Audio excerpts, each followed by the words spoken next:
월요일 4부입니다. 정치 ABC 걸음마부터 차근차근 알려드리는 스무스 어른이집. 오늘도 선생님과 학생 두 분 소개합니다.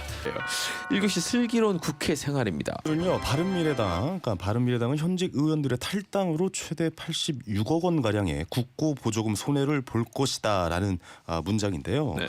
이게 정당 국고 보조금은 세금으로 지원을 하는 거잖아요. 그러니까 얼마가 지원되고 이게 좀 어떻게 사용이 되는지. 일단 국고 보조금 이게 뭔지 설명 부탁드립니다. 가치는 이렇습니다. 정당의 보호 육성 이게 목표입니다. 정당의 보호 육성. 뭐 이전에는 보면은 정당이 대부분 이제 불법 자금, 소위 검은 자금 이런 돈을 받고 거기서 네네. 이제 그 돈을 사용했다는 비판이 많았기 때문에 이제 차라리 세금으로 좀 지원을 해주자. 그래서 만들어진 취지고요.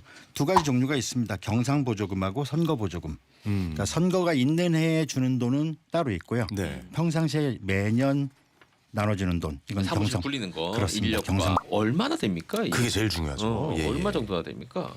경상보조금은 한 440억 정도 됩니다. 1년에. 어이구, 매년. 매년. 야, 많다. 엄청나네요. 그리고 예. 선거보조금도 같은 금액입니다.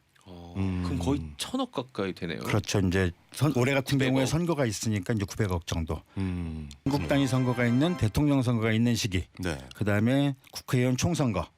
그다음에 지방선거. 국고 보조금이 그게 정해진 거잖아요. 그러니까 이게 뭐 물가 상승률을 고려해서 오를 수도 있고 그렇습니다. 아니다. 좋다. 좀 우리 깎아야 된다. 국민연금 같은 거냐? 예, 이거 예, 말하자면. 예, 네. 그렇게 되는 겁니까? 어떻게 되는 겁니까? 그 단가를 일단 정해놓습니다. 그러니까 국민 유권자 수에 계산을 하게 되는데요. 네네. 이게 이제 국고보조금 계상 단가라는 게 있습니다. 어렵네요. 계상 단가. 올해 같은 경우에는 유권자 한 명당 1,052원 이렇게 계산해 줍니다. 그러니까 물가가 올라가면 올라갈수록 거기에 따라서 좀 달라집니다. 네네. 2019년도 경우에는 1,031원이었습니다. 그러니까 물가 상승률을 고려를 해가지고 조금씩 올려줍니다. 이 돈을 나눠야 되는데 다 줄 수는 없잖아요. 그렇죠. 뭐 어떻게 나눠집니까? 한 명한테 몰아줄 수 없으니까. 일단 가장 큰 기준은 교섭단체입니다. 단체. 국회의원 20명 이상. 교섭단체를 우선적으로 나눠줍니다. 그 다음에 기준이 뭐냐면 5석 이상. 자. 아닙니다. 지역구가 아닙니다. 소속 비례까지. 국회의원 비례까지 포함입니다. 비례까지 비례 포함. 뭐 지금 최대 그 의석 확보하고 있는 민주당이 제일 많이 받겠네요.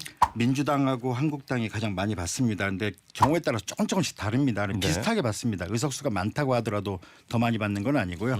왜냐하면 그전 득표율까지 같이 계산을 하기 때문에 경우에 따라 한국당이 많이 받는 경우도 이제 바른미래당 같은 경우 지금 이런 케이스인데 지금 이거 어떻게 되는 겁니까?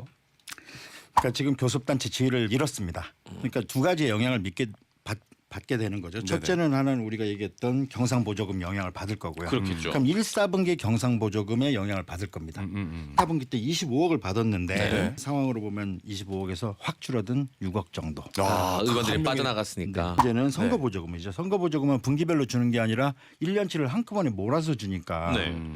거기서 받을 거는 한 70억 정도 원래 예상을 했던 건데 한 엄청 많이 줄어들어서 한 20억 정도 아이고야. 예상됩니다. 선거 보조금은 어떻게 됩니까? 규모가 지금 최근 했던 게 2018년 지방선거니까 지방선거죠. 그때 예로 한번 들어줘서 좀 소개를 해주면 어떨까 싶은데요. 지방선거 당시에 선거보조금 조금 그때는 지금보다 좀 작죠. 425억 정도 네. 나갔습니다. 민주당이 135억 받았고요. 네. 한국당이 137억. 더 많네요. 네, 오. 맞습니다. 예. 그전 선거를 또 따지거든요. 득표율을. 네네. 그다음에 바른미래당 98억. 민주평화당도 많이 받았습니다. 25억, 정의당 27억. 이런 수들을 받았습니다. 네. 그렇습니다. 이게 뭐 여성 장애인 뭐 추천 보조금이 또 따로 있다는 얘기도 있던데요. 후보자를 많이 추천하라는 취지. 네. 그래서 유권자 총수에다가 100원씩 곱해가지고 아까 제가 계산하는 거 말씀드리지 않았습니까? 네네. 그거 말고 100원씩 더 곱해가지고 여성 후보를 많이 추천한 정당한테는 돈을 더 줍니다. 그렇군요. 어디다 쓰느냐가 정말 큰 문제. 법으로 정해져 있습니다. 뭐 인건비, 사무소 설치 운영비, 공공요금, 정책 개발비, 뭐 조직 활동비, 선전비 이런 식으로 정해져 있거든요. 네네. 그리고 그 외에 더 구체적으로 100분의 30, 그러니까 30% 이상은 정책연구소에 써라. 그다음 10%는 시도당에 줘라. 그다음에 10%는 여성 정치 발전을 위해 써라. 네. 이렇게 목적이 정해져 있습니다. 그리고 회계 책임자도 정해야 되고 선거 사용한 거는 선관위에 항상 보고를 하고 그래야겠죠. 선관위 검사를 받아야 됩니다. 이게 시스템이 돼 있나요? 아니면 나중에 추후 감사하는 식입니까? 그 입력하는 시스템 같은 것들이 있습니다. 네네. 예. 회계 감사를 내부에서 받고요. 감사 기관을 지정을 해가지고 감사 내용까지 첨부를 하도록 되어 있습니다. 그래서 예전보다는 굉장히 투명해졌습니다. 나무 국고보조금 나오면 반납하냐? 네. 정치자금법상에는 반납의 기준은 정당 해산밖에 없습니다. 그러니까 정당이 존속하는 한 계속 돈을 쓰고 있으니까요. 예, 반납하지는 않고 뭐 계속 쌓아놓고 사용을 하는. 이제 이게 정치쇼. 생활탐구 시간입니다. 민주당과 자유한국당의 신설 합당을 추진한다. 뭐 이런 문장이 있어요. 이런 뉴스가 어제부터 좀 많이 좀 뉴스에 나오고 있는데요. 그래서 오늘 네. 신설 합당을 하자는 얘기인데 이거 법적인 것까지 좀 고려를 해서 개념을 좀 설명해 주시면 될 것 같습니다. 합당은 두 종류가 있습니다. 네네. 하나는 이제 신설 합당이 있고요. 하나는 흡수 합당이 있습니다. 내용이 좀 다르죠. 근데 기업 바깥에도 만들고 다 여기로 들어가자 이런 겁니다. 기존의 당은 자동 네, 소멸되는 없어지는 거고. 겁니다. 그게 신설 합당이 되는 겁니다. 오케이. 흡수 합당은 기존에 있는 당에 통합을 다른 당이 하면서. 들어가게 되는 예, 거죠. 예, 예. 네. 지분을 어떻게 나눕니까 그러면?